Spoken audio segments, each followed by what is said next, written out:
Vous écoutez France Culture.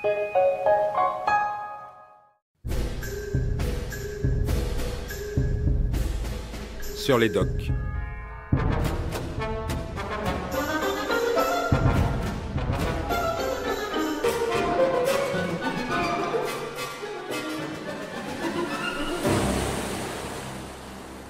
En France, il y a près de 68 000 détenus pour 57 400 places.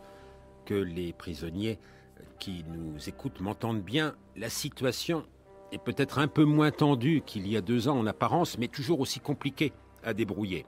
Certaines places dites opérationnelles sont inoccupées, certains établissements, de nombreux établissements, sont surchargés, et aussi bien des condamnés ne sont pas très fermement invités à rejoindre une cellule et d'autres y prolongent leur séjour sans guère d'espoir de remise de peine. Ainsi, des infracteurs sexuels dont le nombre a explosé ces dernières années. Jusqu'à il y a peu, les violences sexuelles dans l'espace public et de plus en plus dans l'espace privé étaient laissées volontairement et assez lâchement dans l'obscurité. Elles sont maintenant surexposées. En langage savant, on parle de redistribution des illégalismes. Dans les bases informatiques, cela se traduit par un fichier d'infamie fourni de plus de 43 000 noms. Et dans le réel, à Fresnes par exemple, où nous conduit Irène Omelianenko, cela se traduit en chiffres. Près du quart des détenus sont des infracteurs sexuels. Faut-il les laisser en stabulation ou, demande le directeur, tenter quelque chose qui les rende à l'humanité tout en protégeant la société quand ils finiront par sortir? Ce documentaire est monté en partie double. Ici, premier épisode, porte et grille de Fresnes s'ouvrent lentement devant François Test et Irène Omelianenko pour le début d'une session qui durera 6 mois et fera demain l'objet d'un second volet.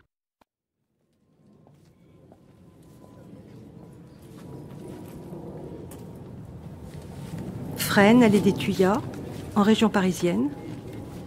Au pied des longs murs de la maison d'arrêt encore éclairée par une bien pâle lumière, en ce matin de février 2010, se crée un balai où il est difficile de déceler qui est gardien, médecin, visiteur.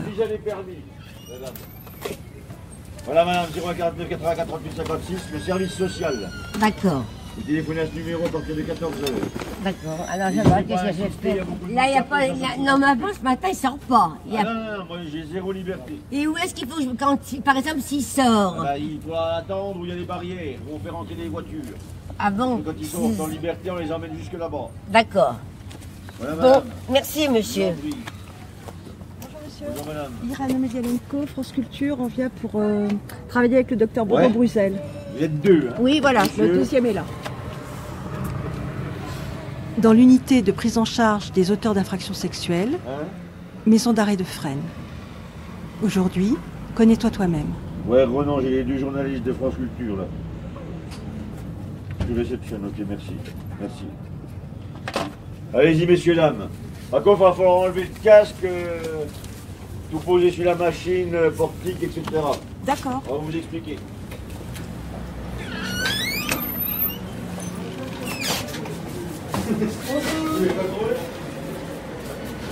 Pardon. Merci.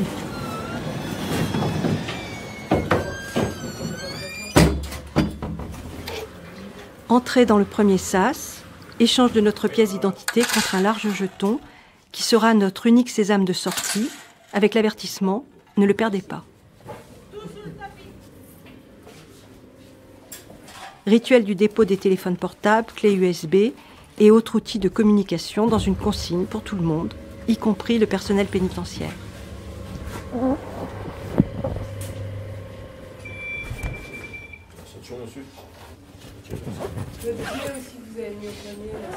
Tiens, il n'y a pas de caméra, hein, c'est de la radio. Moi, j'y vais. Derrière cette porte qui enfin s'ouvre, le grand vieux bâtiment de Fresnes. Un perron. À sa gauche, au rez-de-chaussée, le bureau du directeur Bruno Auron.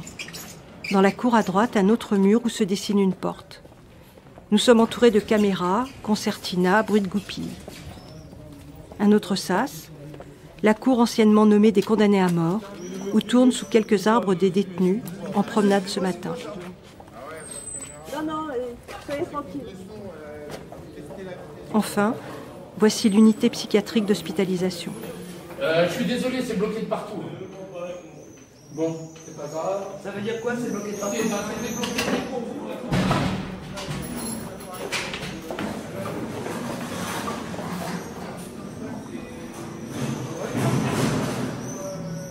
Nous nous rendons dans l'unité pour les détenus qualifiés d'infracteurs sexuels.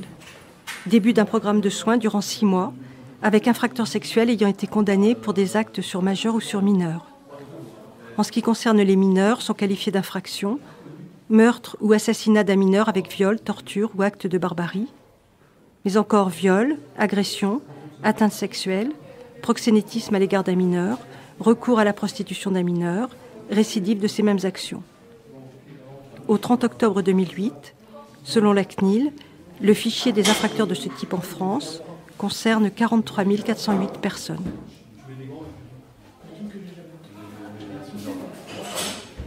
Magali Baudon-Rouzel, nous sommes où? Ici, c'est votre bureau, mais un bureau particulier. Voilà, donc ici vous êtes à l'unité psychiatrique d'hospitalisation, l'UPH. L'UPH, c'est une unité de l'ensemble du SMPR de Fresnes, du service médico-psychologique régional de Fresnes.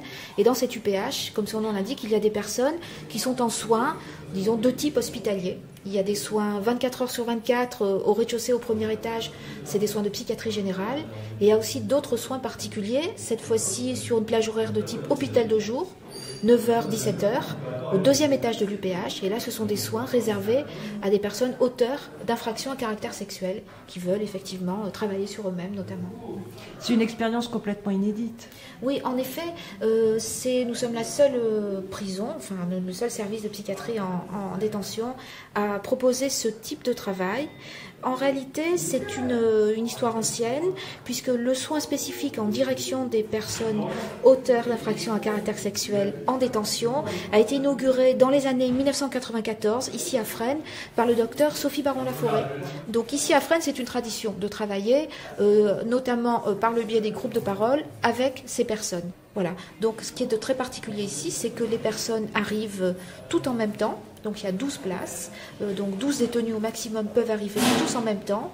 Et ils résident ici, à l'UPH, et ils travaillent pendant 6 mois sur leurs problématiques. Et ils repartent tous ensemble au bout de 6 mois. Alors nous partons avec vous pour cette aventure de 6 mois. Là, c'est le premier jour avec vous. Nous sommes au rez-de-chaussée, nous allons au deuxième étage. Voilà, on y va. Vous entendez les bruits de la cantine, comme on dit dans le jargon, de toute la détention.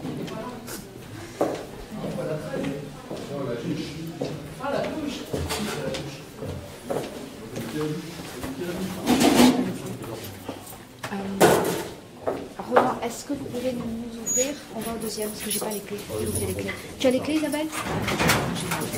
On va se faire une joie de vous accompagner. Petite pièce pour les...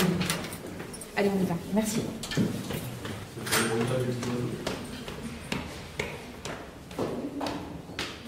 Monsieur Bruno Auron, est-ce qu'on peut dire que vous êtes à l'origine de ce projet de session thérapeutique pour les infracteurs sexuels ici à Fresnes?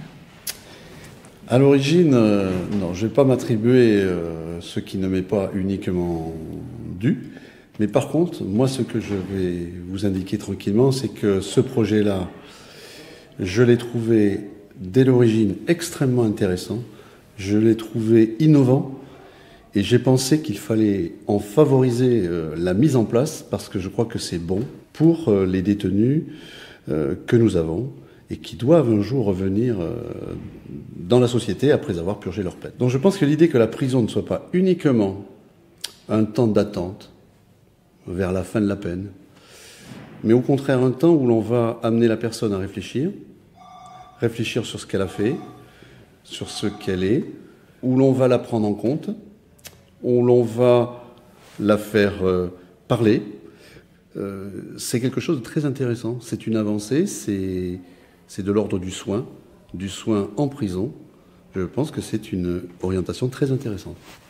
Alors qu'est-ce que ça voulait dire pour vous en tant que directeur à cette époque-là? Il y avait beaucoup de détenus ayant commis des infractions sexuelles. Il y a une augmentation de... Moi, je dirais plutôt que la société d'aujourd'hui, elle voit les infractions sexuelles.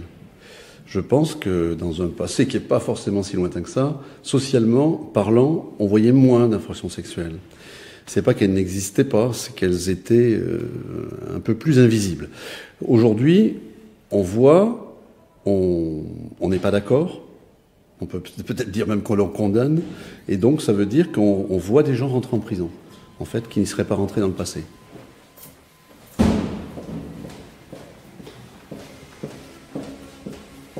Alors en fait, il n'y a pas grand-chose. On a 12 cellules. Bon, vous allez voir, ça c'est le chariot de la cantine qui grince. Donc vous allez voir, il n'y a pas grand-chose en fait en matière de logistique. Il y a un bureau qui est une petite salle de réunion dans laquelle on travaille. Il y a une infirmerie où il y a les médicaments. Et puis il y a un tout petit bureau pour les entretiens individuels. Et c'est même un ancien bureau d'écolier, vous voyez, donc comme meuble. Et puis il y a cette grande salle qui a été refaite, que vous allez voir à partir du bureau, et qui permet donc les groupes de parole. Voilà, elle est assez sonore, mais voilà, c'est une belle salle pour travailler quand même. Et donc sur cet étage, pendant 6 mois, les détenus vont rester pour suivre le soin avec vous et toute votre équipe. Voilà, c'est ça. Et ils acceptent en fait de venir, donc de déménager en fait des divisions qui sont dans lesquelles ils sont habituellement, et ils acceptent de rester ici 6 mois.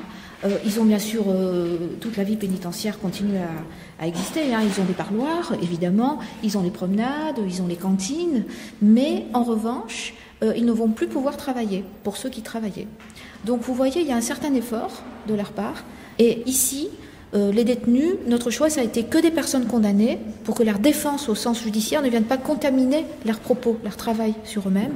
Et en réalité, s'ils viennent ici 6 mois, ils renoncent aussi à leur transfert précoce. Vous voyez, dans l'hypothèse où ils pourraient avoir leur transfert assez rapidement dans une maison centrale, eh bien, ils savent très bien qu'ils vont s'engager sur un soin pendant 6 mois et que donc leur transfert sera retardé.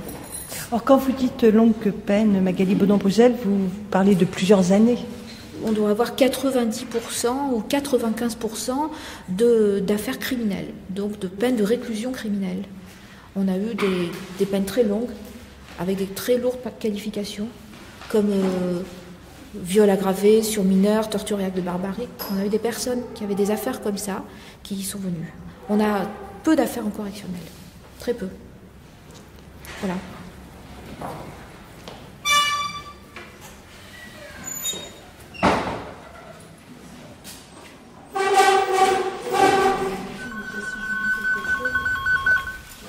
IPH, 2e étage.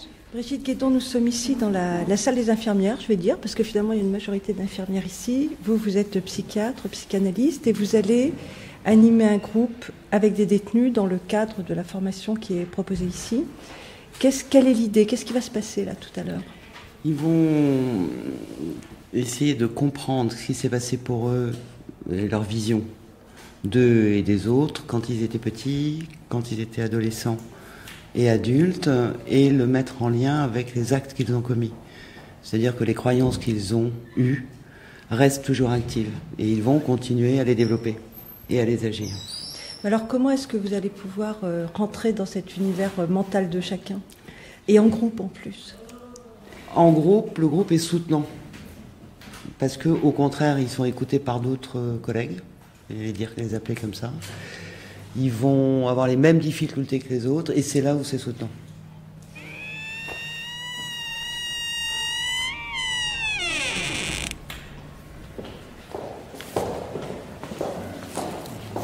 Le mieux, c'est que vous vous mettiez là. Bonjour. Bonjour. Vous pouvez vous mettre là, monsieur? Bien sûr. Voilà.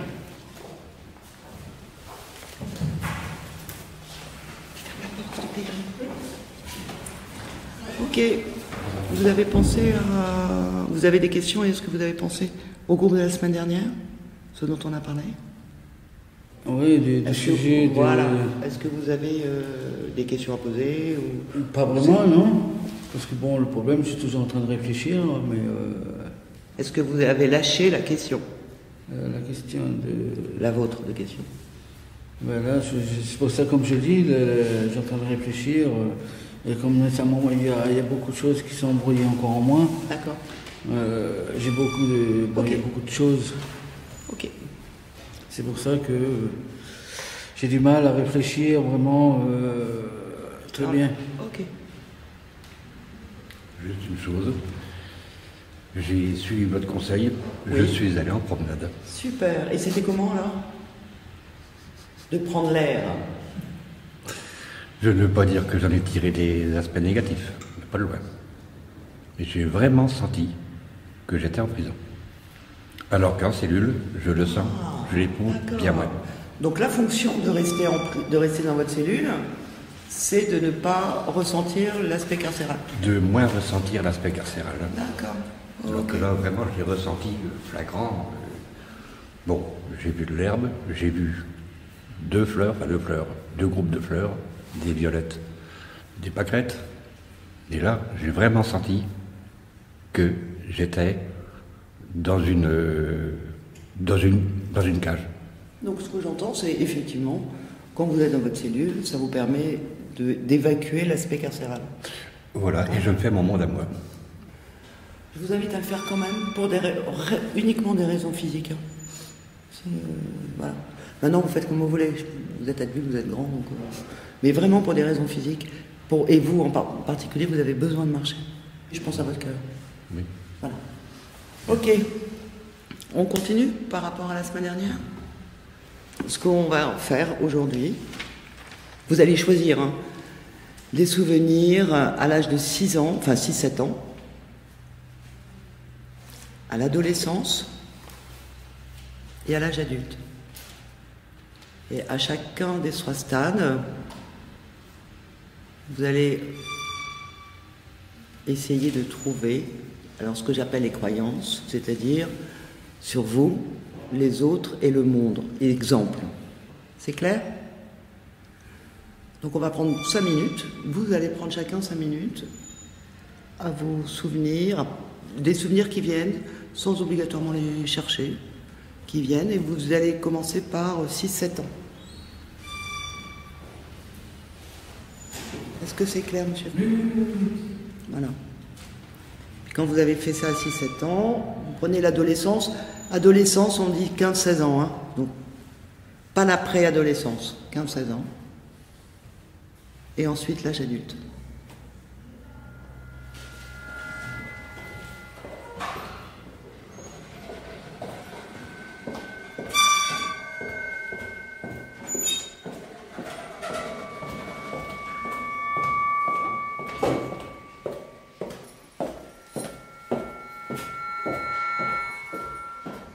Plongés pour 6 mois dans l'unité de soins de la maison d'arrêt de Fresnes, nous découvrons peu à peu un arsenal thérapeutique. Travail collectif dans une grande salle, réflexion en solitude, visionnement de vidéos en lien avec les infractions sexuelles, création de bandes dessinées ou encore entretien privé. En cette fin de matinée, le docteur Magali Baudon-Bruzel et un patient sont installés dans une cellule, reconvertie en lieu de soins, avec pour tout matériel un bureau d'écolier et quelques chaises.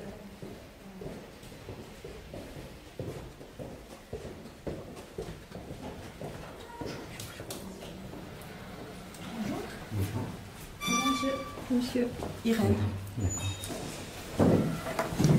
On va fermer la porte peut-être, comme ça on sera plus tranquille.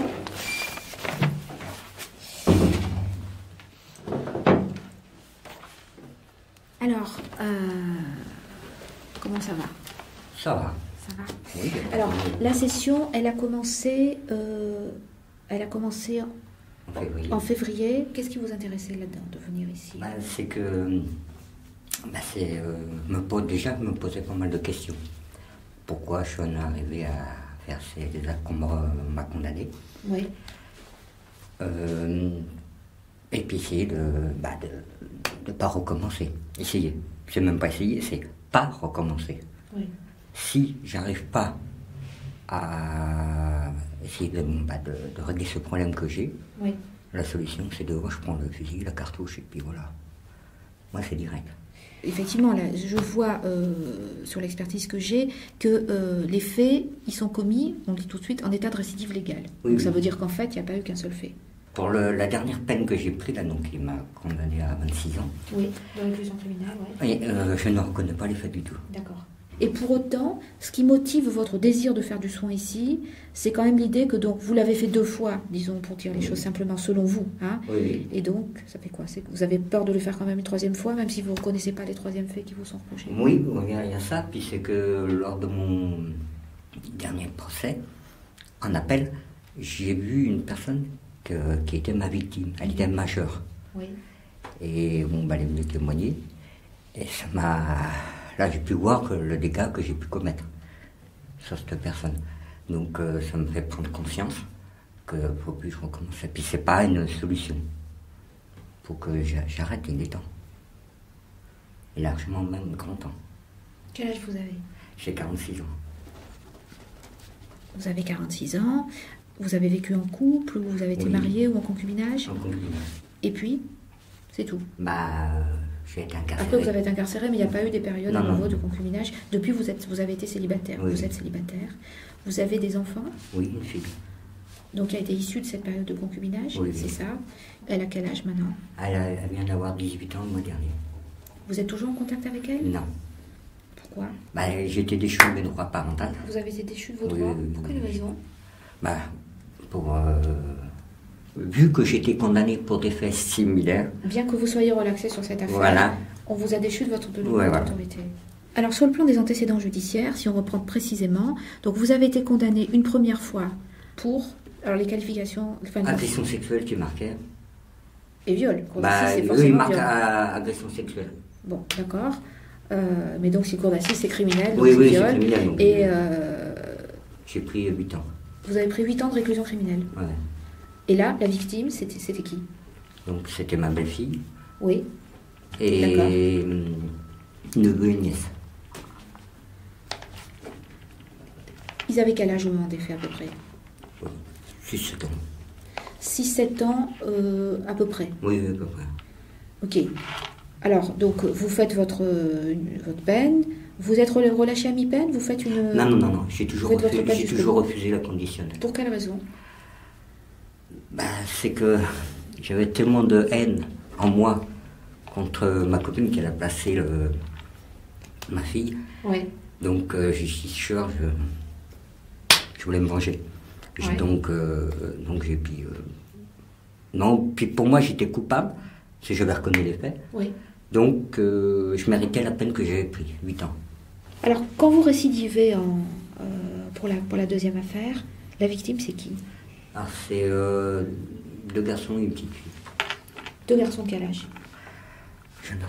8 ans. Oui. 5 ans et 3 ans. 8, 5 et la fille de 3 ans. Oui. C'était des victimes qui étaient dans votre entourage immédiat? Oui, voilà. Ah oui, tout le temps. Voilà. C'était des personnes c'est ça le problème. Si je veux pas aller dans la rue et agresser un enfant comme ça, non. Il faut que je connaisse. Pourquoi? Je sais pas. Parce que c'est plus facile? Peut-être. Tu me faisais confiance. Mais bon. Ils vous font confiance, ils sont dans votre entourage immédiat. Pour moi, ça m'évoque, c'est plus facile. Oui, peut-être. Enfin, oui. C'est un peu... C'est pas très agréable à entendre pour vous, oui, mais non, ça m'évoque ça, vous voyez, il faut le dire. Oui, par contre, quand je suis sorti, j'avais pris la décision de ne plus avoir de contact avec des enfants. J'avais pris cette décision-là, comme ça, je dis, il n'y aura plus de problème. Puis bon, chez la dame où j'étais hébergé, donc j'avais ces petits-enfants qui venaient. Et plusieurs fois, il a fallu que je les accompagne à l'école, des trucs comme ça, sa mère ne pouvait pas. Et je lui disais à un moment, tu sais pourquoi je suis tombé? J'ai dit, j'ai pas le droit d'avoir des contacts avec des enfants, donc j'évite. Et puis voilà, et à un moment, j'ai eu en garde chez la dame, ils ont dormi dans ma chambre, et le truc s'est passé. Mais dites-moi, vous étiez suivi à l'époque, comme vous le disiez, par un agent de probation? Et un psychiatre. Et il ne connaissait pas votre situation, qui était quand même une situation à haut risque? C'est que j'ai arrêté de voir le psychiatre en 2001, parce que j'aime pas qu'on se mêle de mes affaires, parce qu'avec le psy, j'y allais en consultation normale. Ouais. J'ai pas aimé que le médecin accepte, sans me demander mon avis. D'accord, il vous proposait de faire un peu... une thérapie une prise en charge de jour. Oui, voilà. Toute la journée, et alors là, et ça vous a pas plu, donc vous avez rompu les ponts avec lui. Les périodes des faits, ça s'étale sur combien de temps? Plusieurs mois? Non, un mois, ouais, parce que ça s'est passé qu'une fois. Donc. Ça s'est passé qu'une fois, pour la deuxième fois, avec chacune des victimes? Non, les trois étaient là. Les trois en même temps? D'accord, je ne connais pas les faits. Oui. D'accord. Ok, et la première période des faits, ça s'est passé combien de temps? Sur 2 ans à peu près, en gros. Quand vous dites que vous disiez à cette personne que, bon, elle sait pourquoi ce qui s'est passé pour vous au plan judiciaire, etc., qu'est-ce que vous voulez dire? Qu'elle y est pour quelque chose dans ce qui s'est passé? Non, je ne veux pas dire que je ne veux pas me déculpabiliser. Ouais. Non, pas du tout. Mais, désolé, moi, si c'est mon cas, j'héberge quelqu'un qui est là, je ne mettrai pas des enfants parce que, comme je reprends la phrase que mon avocat a pris. On ne peut pas rentrer le loup dans la bergerie. Oui, en même temps, si on suit la métaphore, vous, entre guillemets, le loup, vous saviez très bien que c'était une bergerie. Oui. Pourquoi vous n'êtes pas allé dans la forêt? Voilà. Oui, mais c'est que c'est passé dans ma chambre, donc il devait être dans mon... Il n'allait pas être dans ma chambre. Non, oui. Mais qu'est-ce qui a fait que vous avez accepté de vivre dans un endroit où il y avait des enfants qui venaient, au fond? J'avais pas le choix. Donc... Mais si la même situation se présente à votre prochaine sortie de détention, qu'est-ce que vous ferez? Je vous l'ai dit. La cartouche.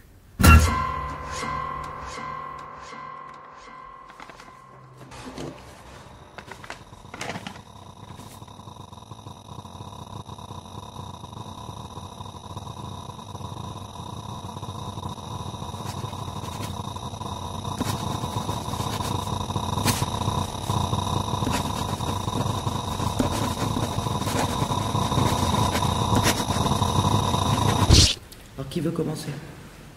Mais savoir quoi Vous racontez votre souvenir de quand vous aviez 6-7 ans et moi, mon souvenir... ce que vous en avez compris sur ce que vous êtes dit de vous, des autres et du monde. Alors du monde, bon... Racontez votre souvenir d'abord. Mon souvenir à moi, c'est quand j'étais à l'école. Oui. Ça, c'est d'être avec mes camarades, d'être à l'école, d'écrire, dessiner, tout ça, c'était... c'est encore aujourd'hui, j'ai tendance que je voudrais aller à nouveau, d'être un petit garçon et d'aller de nouveau à l'école, surtout pour apprendre. Alors, qu'est-ce que vous avez pensé de vous à ce moment-là? Quand vous vous remettez, si vous fermez les yeux une seconde, vous l'avez dû le faire, et que vous vous remettez à cette époque, qu'est-ce que vous avez pensé de vous? Je suis quoi? Quel qualificatif? Voilà. Très dur. Mais que j'étais une personne déjà très gentille, très... Donc je suis très gentil? Voilà, très bien. Attendez. C'est je suis très gentil? Voilà, oui. Je suis très gentil, très bien. Voilà. Et alors, vous l'avez... C'est ça que vous avez mis? Pas vraiment, non. Qu'est-ce que vous avez mis? J'ai pas vraiment marqué... J'ai marqué tout un truc. Alors, marquez-le. Voilà. Et qu'est-ce que vous avez pensé des autres, toujours dans ce souvenir-là? Rien de méchant. Bon, ils étaient toujours, comment on dit, très gentils comme moi. Hein. On était toujours donc vous avez vu des bons autres... camarades. Donc les autres sont gentils. Voilà.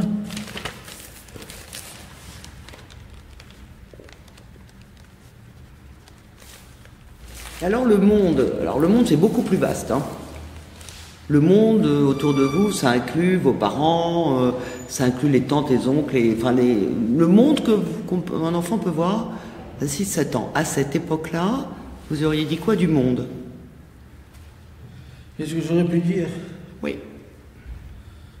Très dur, parce que bon, il y a eu des bons et des mauvais. Hein. Oui, comme on dit, mauvais. Le monde est mauvais. Voilà, le monde était... Et ben voilà, le monde est mauvais. Voilà, c'est ça que je voulais dire, voilà, le monde est mauvais. Et ben voilà, écrivez-le.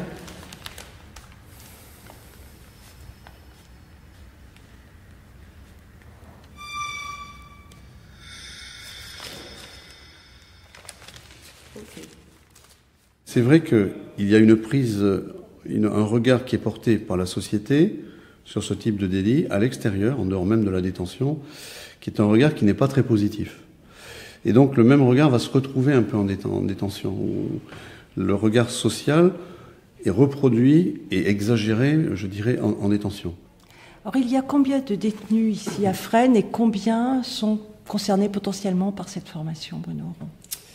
Alors là, c'est plus difficile. Disons que ce genre de délit, généralement, ça tourne ici autour de 22-23%. Mais vous le savez parce que le docteur Bourdon-Bruzel certainement vous l'a indiqué, c'est aussi basé sur le volontariat. C'est-à-dire qu'il faut que la personne adhère au projet.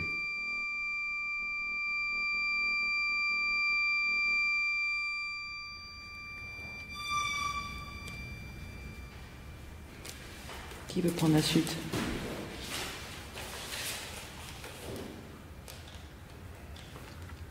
Bon, pour les souvenirs, une première enfance, un souvenir frappant, c'est ma première PC, c'était bien la seule que j'ai dû prendre dans mon existence par mon père, parce que je m'en souviens encore.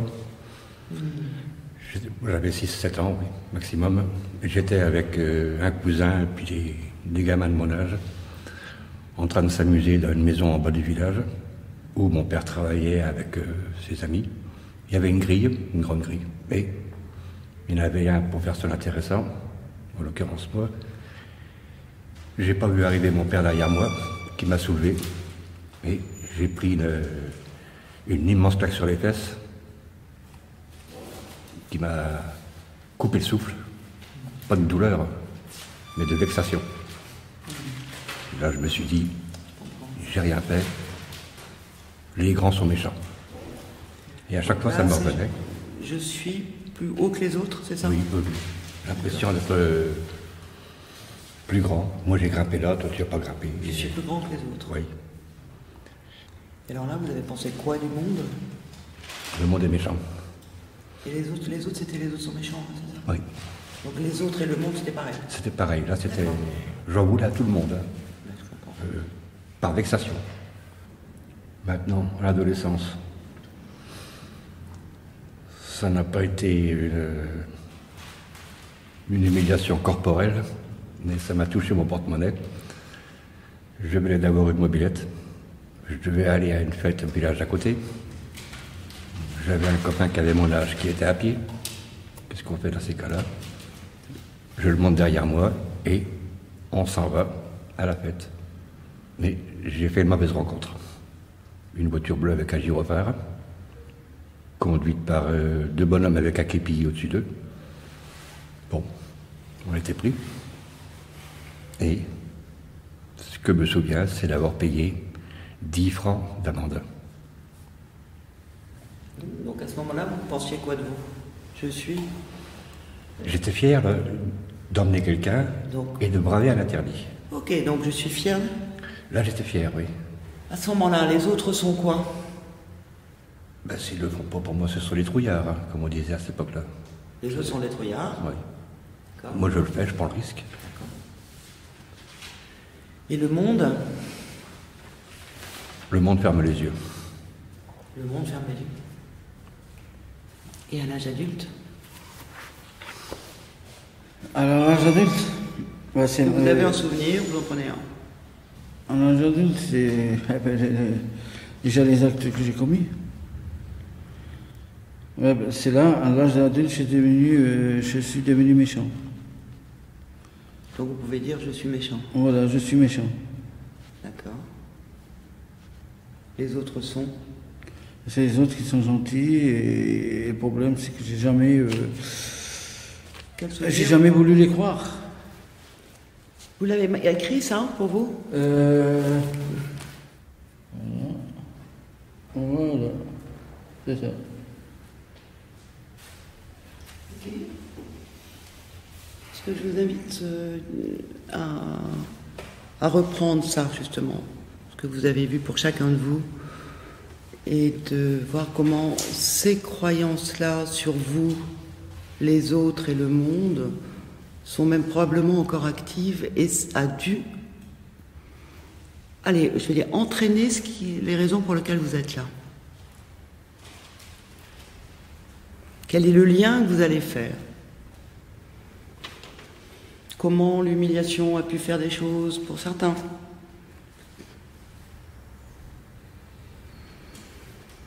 On se voit la semaine prochaine. Bonne réflexion. Et bon groupe. Hein? Et vous allez souffler un peu peut-être. D'accord.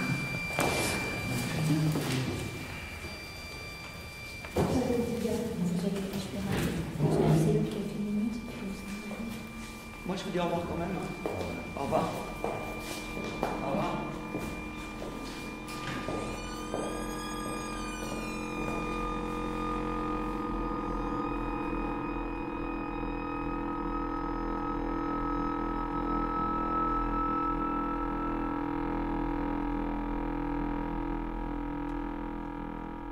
Vous, votre problématique sexuelle, donc c'est-à-dire l'attirance érotique pour les enfants, faut dire les choses comme ça, hein.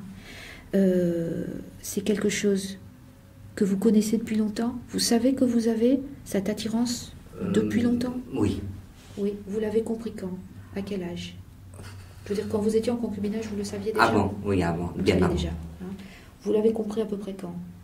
Quand on s'éveille à la sexualité, quoi, vers... Oui, bah, à peu près vers... autour de la puberté 19 ans, à peu près. 19 ans? Oui, à peu près. Est-ce que vous-même, quand vous étiez enfant ou adolescent, vous avez été victime? Oui. Oui, vous aviez quel âge?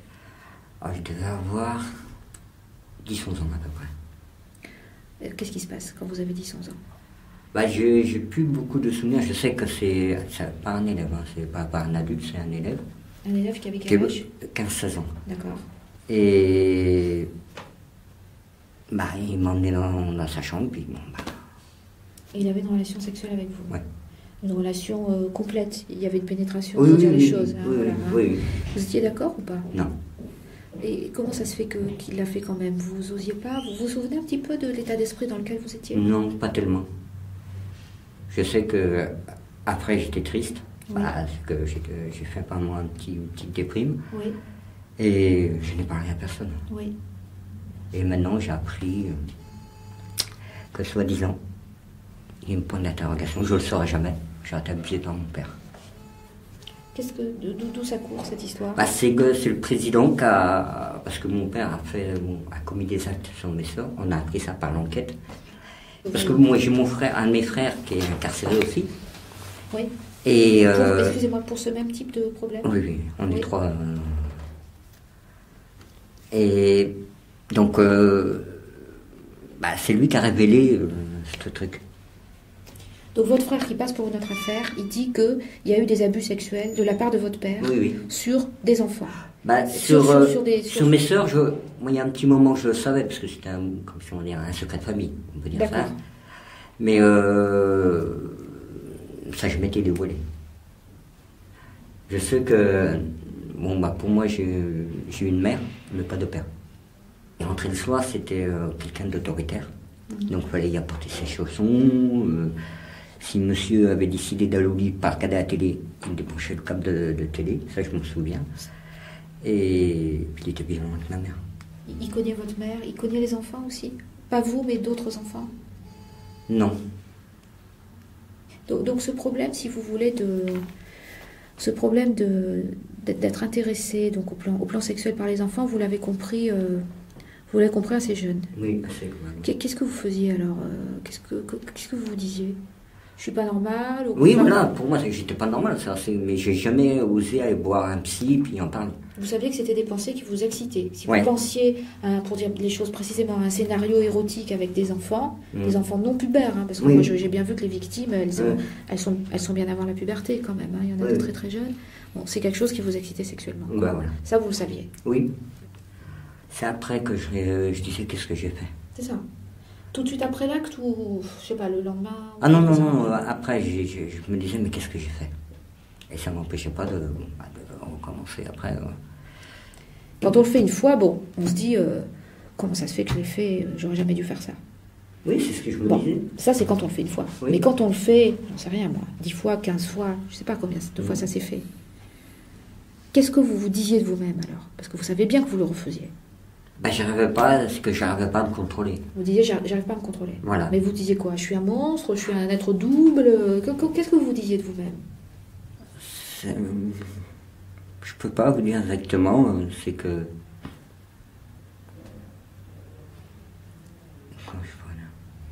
Et d'abord, quand j'étais incarcéré c'est la brigade des mineurs qui est venue me chercher, j'étais soulagé. Ouais. C'est le policier l'a vu tout de suite, et je lui ai dit, je suis soulagé que vous êtes venu. Parce que j'ai reconnu les faits tout de suite. Ouais. Ah, il n'y a pas de problème. J'ai même... Parce qu'il est venu pour une seule histoire, et c'est moi qui ai dénoncé les autres. Ouais. Quelqu'un dit, il y en avait... Parce qu'il m'a posé la question, est-ce qu'il y en avait d'autres? Ouais. J'ai dit oui, il y en a d'autres. Donc j'étais soulagé. Que je sois mis de côté. que ça s'arrête. Que ça s'arrête, voilà.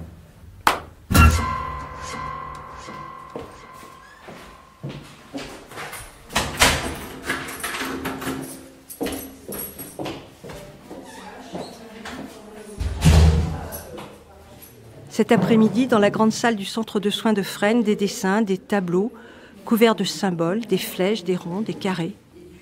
C'est l'atelier génogramme où sont représentés les grands-parents, collatéraux et enfants dans leurs liens familiaux.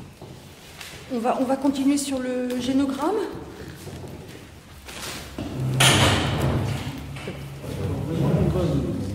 Comment? On se croit vraiment à l'école. On se croit à l'école? Ah oui, oui. Mais ce tableau, il s'efface pas, là. Hein? Oui. Il s'efface pas. Alors, vous êtes où sur ce génogramme? Alors, je suis là. Vous êtes là. Voilà. D'accord. Vos parents sont où? Alors, il y a ma mère Ouais. et puis mon père. Votre mère, votre père. Voilà. Ok. Les parents de votre père se trouvent où? Ben, là, en haut, ici. D'accord. On a décidé les parents tous les deux. de votre mère, De ce côté gauche. ils sont là. Droite, je veux dire. Alors, est-ce que vous, messieurs, là, vous avez remarqué des choses? Vous avez repéré des choses? Il manque des enfants. Alors, il manque des enfants. D'accord. Qu'est-ce qu'il y a d'autre? J'ai remarqué qu'on ne peut pas voir qui est marié avec qui. D'accord. Qui est marié avec qui? Ok. Quoi d'autre? Vos enfants à vous, ils sont où, là? Rappelez-moi. C'est-à-dire, mes enfants, ils sont là en bas. Ah ouais. Et les enfants de votre frère, par exemple, ils seraient où? Ah oui, voilà, mais ça va pas. Parce qu'ils sont pas à la bonne place. Ils sont où, là? Ils sont à la hauteur, à votre hauteur, alors que ce sont les enfants de votre frère. Vous les avez placés sur la même génération que vous. Oui, oui, c'est ça, voilà. Ils devraient être où, donc? Ben, ils auraient dû être avec... Allez-y, montrez-moi. C'est-à-dire, ils auraient dû être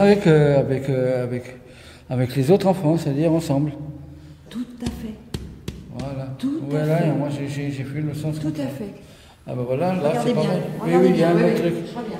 Regardez bien. C'est mon père et ma mère, je les ai pas, ils sont pas attachés. C'est-à-dire, on dirait ils n'ont pas de lien ensemble. J'arrivais pas à me contrôler. Pourtant, j'avais comment on appelle ça, une castration chimique. Le terme qu'il faut dire, c'est, à mon avis, c'est une aide à la maîtrise pulsionnelle, parce que c'est plus exact. Oui. C'est plus exact. Vous pensez que vous êtes très envahi par des fantasmes sexuels? Pas en ce moment, mais ouais. Quand vous étiez dehors, c'était Oui, vrai, oui. vous y pensiez beaucoup. Oui. Vous y pensiez beaucoup. Vous aviez une pression sexuelle importante. Vous aviez besoin de vous masturber, par exemple, souvent. Oui, ça arrivait. Oui. Ça arrivait, c'est-à-dire c'était tous les jours. Non, pas tous les jours quand même, hein, mais parce que bon, j'avais la copine, donc ouais, ça m'arrivait. Vous pensiez au moins une fois par jour, au moins une fois tous les jours, à des fantasmes érotiques avec des enfants. Oui. D'accord. Vous aviez été soulagé, vous nous avez dit d'avoir été arrêté, etc. Et puis ça se passe la deuxième fois. Je pense que vous avez dû, enfin, je sais pas, vous avez dû lutter, je suppose, pour pas le faire. Bah, au début, c'est-à-dire, quand j'étais chez cette dame, donc il y avait ces petits-enfants qui venaient. Et donc il y avait la petite, elle avait 3 ans. C'était pas un enfant sauvage. Elle venait sur... Alors souvent, elle venait sur mes genoux. Alors je la prenais, je la reposais par terre. Je la repoussais. Et sa tante, oui, puis sa mère me dit, mais pourquoi tu la repousses? Je dis, écoute, vous savez pourquoi j'ai été condamné, donc je veux pas recommencer. Je la repoussais. Mais bon, c'est la gamine qui comprenait pas, donc c'était un gros problème.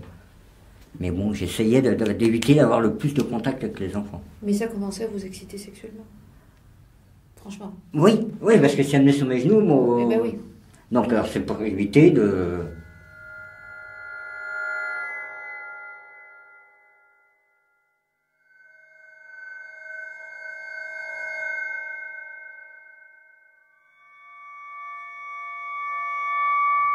Est-ce que vous êtes ici en thérapie, on est d'accord? Oui. D'accord. Parce qu'il y a eu des passages à l'acte? Oui. D'accord. Les victimes sont là? Il y a une victime, mais c'est pas pour ça que je suis ici aujourd'hui. C'est pas avec cette personne que je suis là aujourd'hui. D'accord. Il y a eu plusieurs victimes dans la famille? C'est-à-dire dans la famille, il y en a eu 2. D'accord. Alors, est-ce qu'ils sont représentés? Est-ce qu'elles sont représentées? Alors, il y a ma fille. Oui. C'est pour ça que j'ai été condamné. Oui. Après, bon, il y a eu une autre personne, c'est pour ça que j'ai pris D'accord. la peine que j'ai aujourd'hui, Ok. qui est le mari de ma sœur. C'est-à-dire que ma sœur s'est mariée avec une personne. Oui. Et cette personne était le concubin de la personne avec qui j'ai vécu pendant les périodes avant de rentrer en prison. D'accord. Ils ont eu un enfant. Oui, on est d'accord. Qui est les demi-frères à ceux-là. Oui, on est d'accord. Vous êtes d'accord? Et c'est cet enfant que j'ai pas mis qui est la victime de moi. D'accord. Parce que c'est-à-dire que le mari de ma sœur est le cousin de mon ex-concubine. D'accord.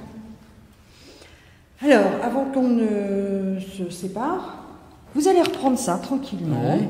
D'accord. Et vous essayez de remettre les gens que vous avez oubliés. Hein? Parce qu'ils étaient adultes. Donc, du coup, ce n'était pas nécessaire de les noter. Oui. Hein? Donc, tous ces gens-là, vous les ramenez parce qu'ils font partie de votre famille et ils doivent être inscrits. Ok. D'accord?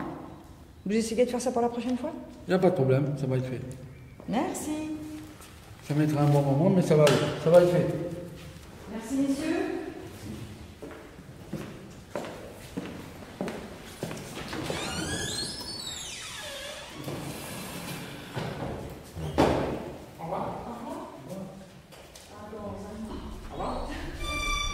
Bien comme en centre de détention, j'ai pas vu de psy du tout.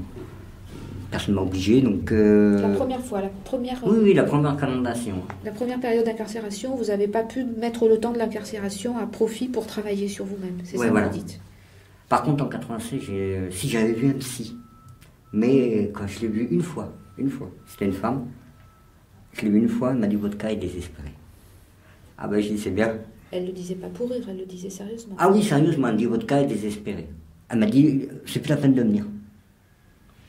Et moi j'ai posé plusieurs fois à des psychiatres et à un psychologue, demander la castration. Et ils sont contre. Elle m'a dit je suis contre en détention. Je dis pourquoi? Elle me dit parce que non, c'est pas la solution idéale. Vous savez, ici, depuis qu'on a ouvert des groupes, ces sessions thérapeutiques, vous êtes la 5e session, hein, d'accord. J'ai eu plus de 22% de demandes de personnes comme vous, pendant la session, de traitement d'aide à la maîtrise pulsionnelle. J'ai eu spontanément presque un quart des personnes qui faisaient le stage, si on peut dire, thérapeutique, qui sont venues demander le traitement en cours de stage. Oui, c'est une solution. Il y a encore pas mal de questions que je me pose. Donc vous cherchez des pistes de travail pour comprendre, comment s'est construite cette problématique érotique, en quelque sorte. Hein, pédophilique, il faut dire le mot. De toute façon, je n'ai pas honte de le dire, c'est que je suis pédophile. Ouais. Et vous cherchez aussi, d'après ce que j'ai compris aussi, des garde-fous ici, Voilà. pour ne pas recommencer. Oui, essayer, non, c'est même pas essayer, il faut pas que je recommence. Parce que moi, je pense pas c'est même pas à moi que je pense en premier, c'est aux victimes. Bon, alors moi ce que je vais vous proposer, c'est de vous voir, comme je le ferai pour tout le monde régulièrement. J'ai bien noté que vous avez évoqué plusieurs fois la question du traitement, donc de l'aide à la maîtrise pulsionnelle. Hein. Parce que moi je trouve que castration chimique, c'est vraiment un terme de... Ouais, c'est pas un bon terme, parce que c'est pas vrai, c'est pas une castration, puisque c'est complètement réversible. Ah, c'est pas ce qu'on veut dire. Ah si, le traitement, les deux traitements qui sont sur le marché, enfin, qui sont l'androcure, c'est des médicaments, enfin c'est des cachets, hein. Et puis le décapeptile, c'est une piqûre hein, qu'on fait tous les 3 mois. Ça inhibe l'action des hormones masculines, qui s'appelle la testostérone, qui excite la libido, si vous voulez.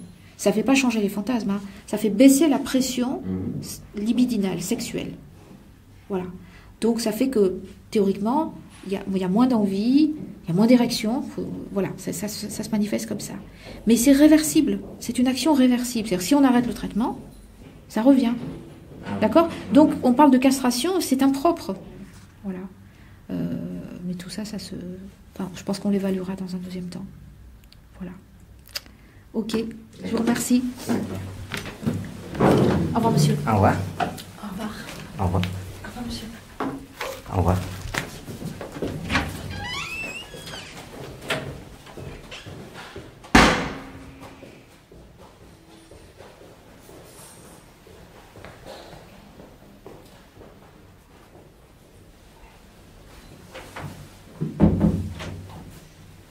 C'est exceptionnel un entretien comme celui-là, Magali Baudon-Bouzel, ou de manière régulière, pour un premier entretien. Oui, non, enfin, je partage un peu votre sentiment. C'est vrai que je crois que visiblement c'était une personne qui avait vraiment très très envie de parler, qui avait vraiment besoin de s'exprimer et besoin de parler, qui souhaitait le faire. Alors le directeur de ce centre de détention, M. Auron, me disait qu'il y avait très peu de pédophiles qui étaient volontaires pour ces formations.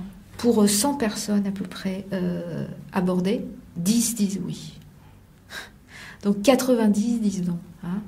Alors pour des raisons variées, soit effectivement c'est trop contraignant, les détenus souhaitent leur transfert rapidement, ou ils veulent bien faire des soins, mais enfin pas comme ça pendant 6 mois, etc. Soit, disent-ils, ils sont innocents, donc ils ne voient pas pourquoi ils viendraient travailler sur un problème qui n'existe pas. Voilà. Alors, c'est vrai également que dans cette session, on a assez peu de personnes qui ont un problème pédophilique à proprement parler. Alors, bon, là, on vient de trouver un sujet comme cela, mais il l'a bien dit que, effectivement, les victimes sont dans le cadre un peu intrafamilial ou très proche. Et il est vrai que le profil qu'on a, je crois, jamais eu, c'est le pédophile, comme on dit, hein, prédateur. Voilà. C'est-à-dire qui va chercher des victimes qu'il ne connaît pas. Cela, on n'a jamais eu une seule acceptation de soi sur les 5 sessions que nous avons menées.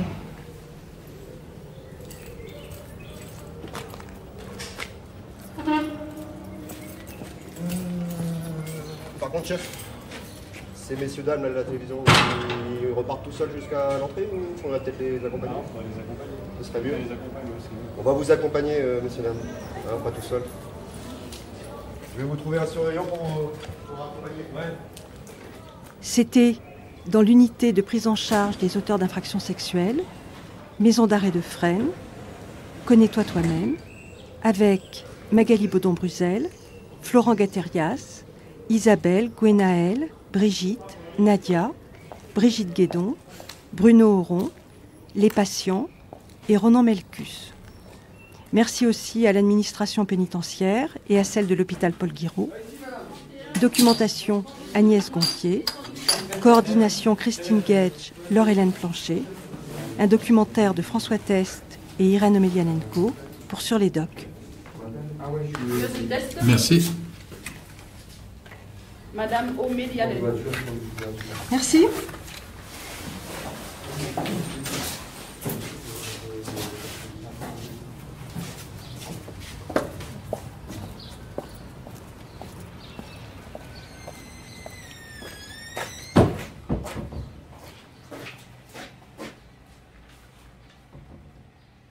C'était le premier épisode d'une série de 2, l'expérience conduite et décrite ici et qui a été saisie à ses débuts, est appelée à durer 6 mois. Second épisode donc demain. Ce documentaire, vous pouvez le commenter, vous pouvez le réécouter, franceculture.com, vous cherchez la page de Sur les Docs. 18h dans peu de minutes, le journal de la rédaction de France Culture. Et d'abord, l'œil du larynx. François Rollin.